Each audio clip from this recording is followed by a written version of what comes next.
This is the Global Podcast Network, where executives and professionals connect, share, and inspire.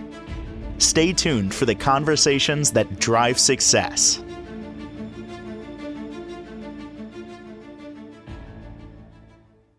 We're going to ride on that word that was just said, success. We want you to have success when it comes to your finances, not have stress, but success. And in doing that, we are offering your GPS to financial freedom.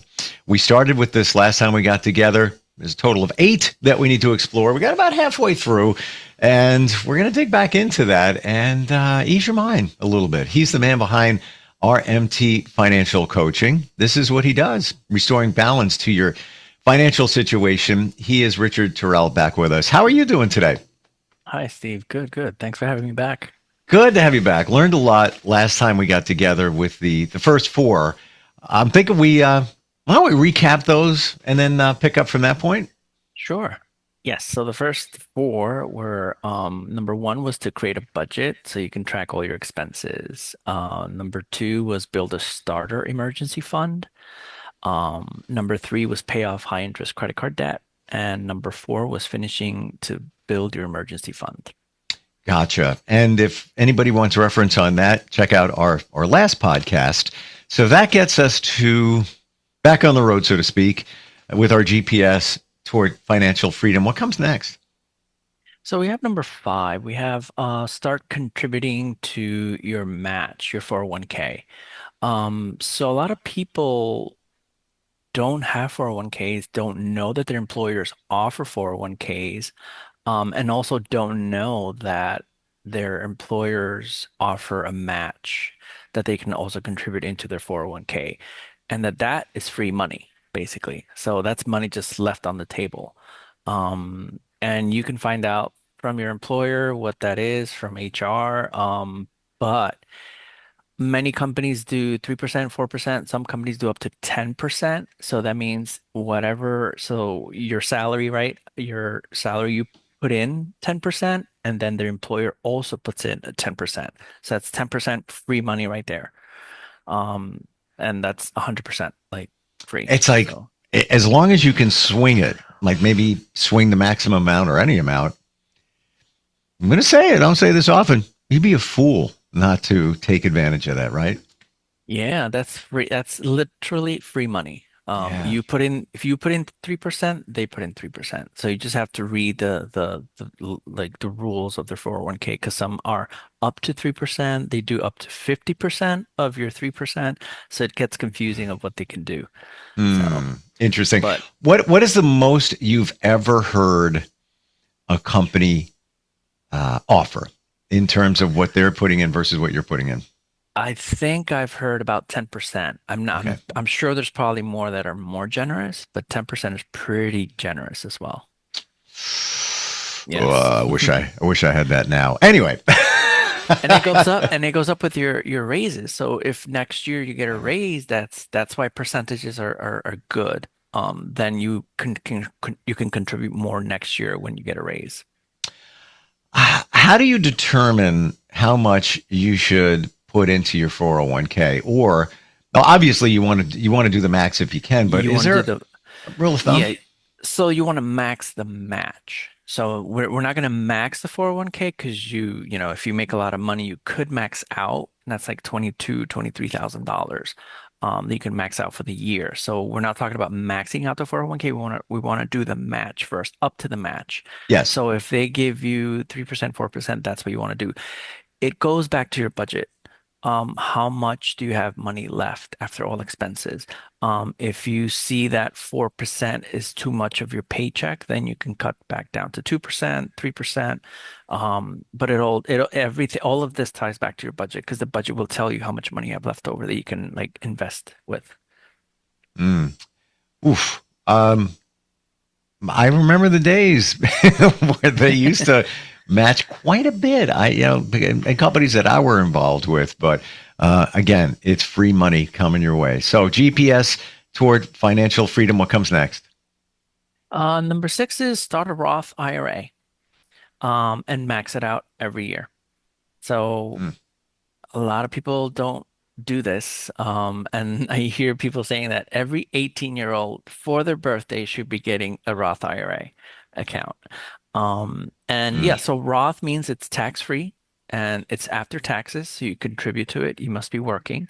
You contribute to this Roth IRA, and whatever you earn in there, whatever gains you make, because the price of the stock went up, that's a gain, or whatever dividends you get paid out to you, that's also tra tax free.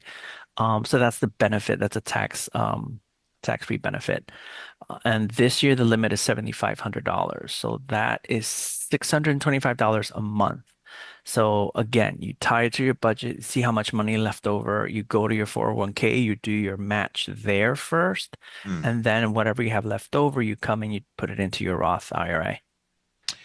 Whatever you're putting into the Roth IRA, I know this is basic, but let's look at that for a moment. You put that in there. When is that available? What age? 18. No, I'm sorry. Yeah. That's where when you can Oh, start two. the back end. Yes. So on the back end, so there's a few, like you have to wait 5 years to withdraw any initial investments. So whatever you initially contributed, you can withdraw after 5 years without like penalties, but you cannot withdraw the gains. And then the like after you can withdraw is, everything is 59 and a half years old. So this is the long term. So the first four steps prepare you for these next four steps. And this last four steps are basically the long game. This is all long-term investing for the long haul. So yeah, 59 and a half is when you can start withdrawing everything, including the gains. It's amazing when you look at the difference with Social Security, with all of this, 59 and a half versus, let's say, if you can push it to 69, 70, even with Social Security, radically different. It's like like double, if Yes. not more, right? Yeah, and Mm. then I think now they're trying to push the limit too for Social Security, where you can start retiring. But especially with the Roth IRA, you want to get that started because you have to protect your future. So you're investing in your future. Um, and like again, the budget tells you what not to spend now so that you can have something for the future. So every dollar you're spending now, you're taking away from your future. So if you're blowing out, thousands of dollars on like a ski boat or something, or a jet ski, then that's something you're not going to have later for retirement. Mm. So if you were to buy a brand new one, you're probably looking at, 14K, 12K, roundabout figures here. You have a $7,500 limit in 2026. Imagine taking that money in there, putting that into the Roth IRA. Um, I know there's a lot of volatility and fluctuation in the market, but $7,500, if you were to pound right now, drop that into a Roth IRA, and in 10 years from now, what could you potentially, again, potentially, moving target, what do you think you would have in 10, 20, 30 years? Depends how good the market's average, a safe conservative number is 7%. So you can do a good 7% at the end of 1 year. They also say that every 7 years, your investments double. Hmm, So whatever you have in your Roth or all your investment accounts, it takes about 7 years for that to double. And that's because the 7% gotcha. every year kind of like doubles up the amount of your portfolio. So, I mean, just waiting 7 years, you're going to double it. Whatever amount you have in there, even if you have more than 7,500. Wow. And that's what, people they don't want to play the long game too much. This is a very patience. You set it and forget it, and this is why you set auto transfers to go in there and invest, and then you just don't spend it. Hmm. And I see people too that like they want to take out loans from their 401k to buy other things. And it's like you're borrowing from your future for the stuff that you want to get now that you probably don't need. I know somebody who did it. They needed to.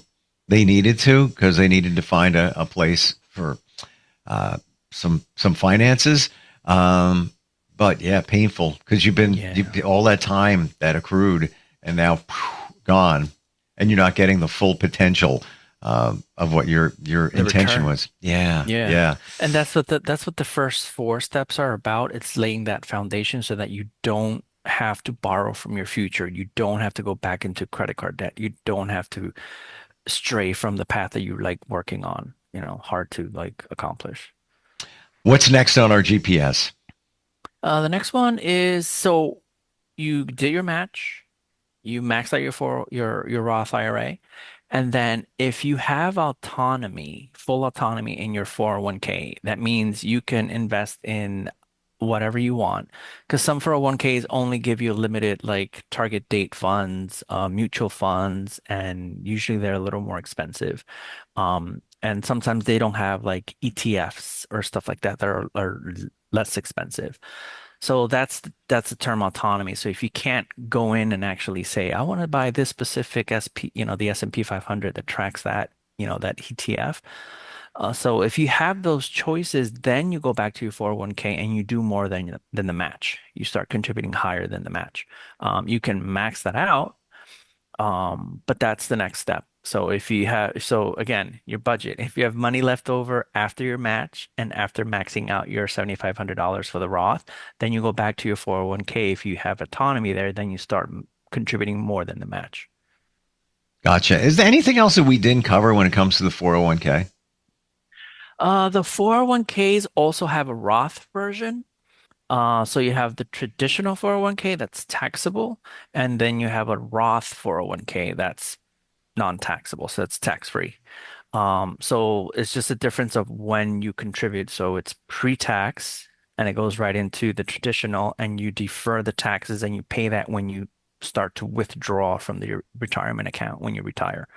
The Roth is after you get paid, you get taxed, and then the income goes into the Roth IRA. I mean the Roth 401k, and then it grows tax-free. So much to learn here. Yes. And this is why my head after a while starts spinning on all of this. And you know what? Set it and forget it. That's what it's about. If you can Yes. do that. Um, Next up, what are we looking at? So the next up is the bridge account. And this is an individual brokerage account or an individual taxable account.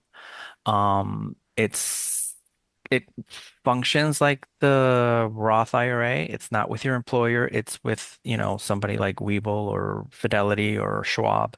But it's a taxable account. And we call it a bridge account because it bridges you from now until you're 59 and a half. So if you're contributing to the Roth IRA, those funds are locked away until you're 59 and a half. So you can't really touch those funds. So if you have any money left over, or if you do not have autonomy in your 401k, then you just contribute the match in your 401k and you create a bridge account and put everything else in there. So the bridge account is taxable. Uh, but your income you're putting in there is already taxed. So you're not paying taxes on the income you're putting in. You're only paying taxes on the gains that you make. So if you buy a stock for $1,000 and you make 500, you're only going to pay taxes on that gains of $500. And any dividends that you get from companies, then you'll pay taxes on those too when you sell them. So when you sell the stocks is when you create a taxable event and then you get taxed on those. The dividends usually every year they'll send you a 1099 for those small like tax, for earning those dividends. So just to make sure we have this right, the bridge account, you are allowed to use the dividends. They're taxed, but you can use them. You just can't touch the lump sum that's sitting in there. No, in the bridge account you can touch whatever you want. Okay. So All if, for right. example, you're trying to save up for a house like 10 years from now. So I would not recommend any money that you will need 2 years from now, 1 to 2 years from now, even 3 years, to not invest that money. because there's so much volatility, especially now in the current era, times we're facing. So I wouldn't recommend if you need the money in 3 years, within 3 years, to not invest it because you could lose, not lose, but the value goes down too much where you're not going to have enough of what you intended the goal to be for you to withdraw. So anything that over 3 years, if you're looking for a long time, like, okay, I want to save up money to get a house, then you can put it in the bridge account. It'll grow and compound because compound interest. And then, 5 years, 10 years from now, you can withdraw that money before you're 59 and a half. So you can withdraw whenever you want. So with the bridge account, are we saying that it's fully liquid? Yes. Yes. Hmm. The assets that you buy in there should be like ETFs and stuff like that, so they are liquid. When you sell, it takes through 2 to 3 days for the cash to settle, and then you can transfer that back to your checking account. What are the gains within the bridge account versus, let's say, you put it into a higher yielding savings account? I'm talking yield. I'm sorry. I'm talking liquid, not talking a CD because that's going to be locked to 3, 6, 9 months. But if you wanted to keep it liquid, what's the gain on the bridge account typically? The bridge account is the same as whatever you're doing in the Roth and whatever's happening in the 401k. It Oh wow. depends on the market. Yeah. So the bridge account is still a brokerage account. It's still with Fidelity, Schwab, you're essentially buying stocks and you're investing in the market, the US markets. And yeah, it's pretty much Hmm. whatever the markets make. So it's 7%. That's the conservative average that we say the markets will make every year. So you can bet that 7% you're going to make on gains for the whole year. And So that's more attractive in the sense of savings accounts. They're both liquid in that sense. The only thing is like, for example, if you need the money, like I said, within 3 years, it's just riskier in the markets where it could have a downturn and you might have less than what you expect to withdraw. So that's where the savings account are more um assured, I guess, in that sense. There's not that much volatility in savings accounts. seems like the bridge account is a beautiful blend there because you can do whatever you want with it whenever you want, but it sounds like it's yielding as a 401k or an IRA. You're getting those numbers. Right. What if you choose not to touch the bridge account? Let's say I know it's there. If I need it, I can tap into it, but I'm going to lean off of it as much as I can. And let's say, 2, 3 years. How would you get taxed on that? Or would the tax on that be the same as if it were, what you get? You get an interest statement from a 401k or an IRA. Right. So if you leave it for like 7-ish years, you should only be paying taxes on the dividends that you're getting paid out. So every year you would get a 1099 and you file that with your taxes. And the dividends could be on the minimal side. So for example, if you buy one share, of a company stock, that company might give you either 50 cents, it might give you $1, it might give you $3. So it's $3 per stock that you own. So it depends how much you invest. So it could, some people, when they plan this out correctly, they live off of their dividends. So they can be getting dividends of like $6,000, $4,000 per month. But that means you have to be invested in a lot of stocks to get that amount. So yeah, so if you're not touching it, you should only be getting 1099s for the dividends. Once you sell something, that's when you're creating a taxable event, and then you'll get taxed in that year that you're withdrawing those funds. Why wouldn't you, instead of putting all your money into the 401k or an IRA, why wouldn't you put much more into the bridge account if you have access to it? Gosh forbid you need it. Um, because of the tax-free benefits that a Roth provides, and the free money that your match gives you with your employer. So there's ways, and then your bridge account, yeah, is pretty flexible. But it's a matter of also your getting tax benefits from the Roth IRA. And the hook is that your Roth IRA, you do have to wait till a 59 and a half, to fully like enjoy those funds. But that's what the bridge is for. And a lot of the fire movements, the people that want to retire early, they use the bridge account. They build up that bridge account so that it bridges the gap if they want to say retire at 50. And they have that money from the bridge account to sustain them until they're 59 and a half to be able to then transfer over to start withdrawing from the Roth IRA. Would you say you should always do a bridge account? Bridge account is the last resort. You don't have to. Mm. Some people are well enough with just doing the Roth, and then going back to their 401k and maxing out the 401k. Like I said, you can put, I think, up to 22% or I mean, 22,500, I think is a limit, for your 401k for the year. So that's a pretty hefty, dollar amount to put into a year. So some people are okay with that, and it all depends what's in your 401k, like what is being invested in your 401k. And that's also another thing a lot of people don't know. They're like, oh yeah, I have a 401k with my employer, but they have no idea what it's invested in. And Mm. sometimes they come with hefty fees. They have like 1%, sometimes even 2%, which is like highway robbery. So those expense ratios are high and they lose money on that. So you don't necessarily need a bridge account, but like I said, more people are wanting to retire sooner, not having to wait to 59 and a half. And that's where a bridge account would do that, or help you get there. Um, and sometimes they're just fine with the 401k. The flip side of that, the problem to that too is that sometimes people get too invested in the Roth IRAs, the 401ks, and then they come up with, they spend buying on a house, and we call it house poor when you kind of buy too much house that you can't afford, and then you have no money left over, and then you have no funds to tap into.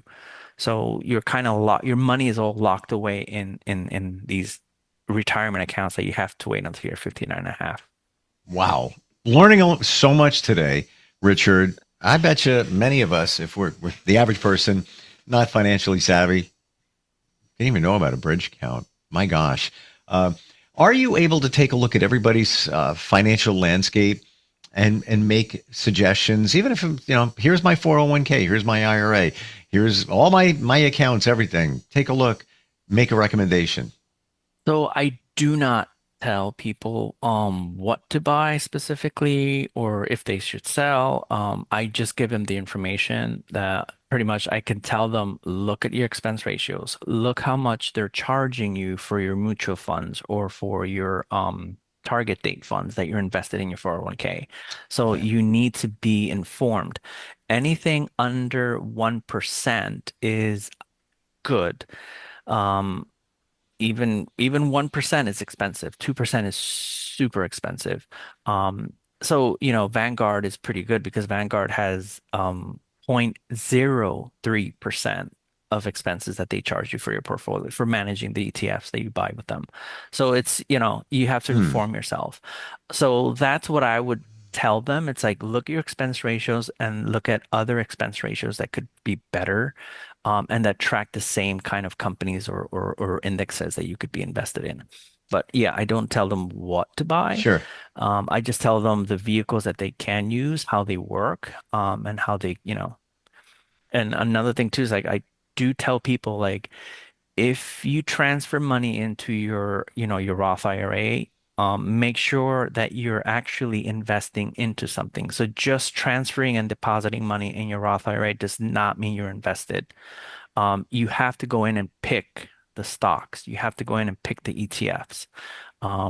And also like when you're done with all this, eventually you want to build your base of $100,000. And that sounds like a lot of money, but it takes about 7 years to reach your first 100,000 across all your investment accounts, your IRA, your 401k, and even if you have a bridge account. Amazing. It's like, this is such good stuff. Scary, though, to consider that many of us aren't doing a lot of this and really need to start working on the GPS.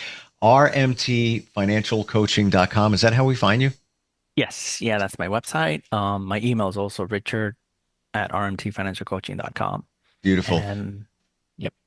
Richard, I truly appreciate all the insight and the information today. This is an eye opener, and this is the path to the future, financially stable future. That is. Yes.